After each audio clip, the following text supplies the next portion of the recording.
到哪爬窝，到哪放空。看，今天放空400多公里去昆明哈。昭通这边啊，已经在这待了2天了，这边2块钱3块钱电话都打不进啊。这边有点苹果呢，给900块钱跑400公里，还有点松毛叶，装4.8米的高度，怎么干啊？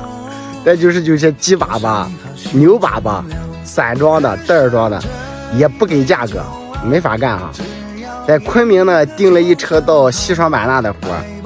这2天版纳的价格有所上涨哈，咱不行就去版纳呢，去暖和暖和，订一车回河南或者是回山东的货，直接就回家了。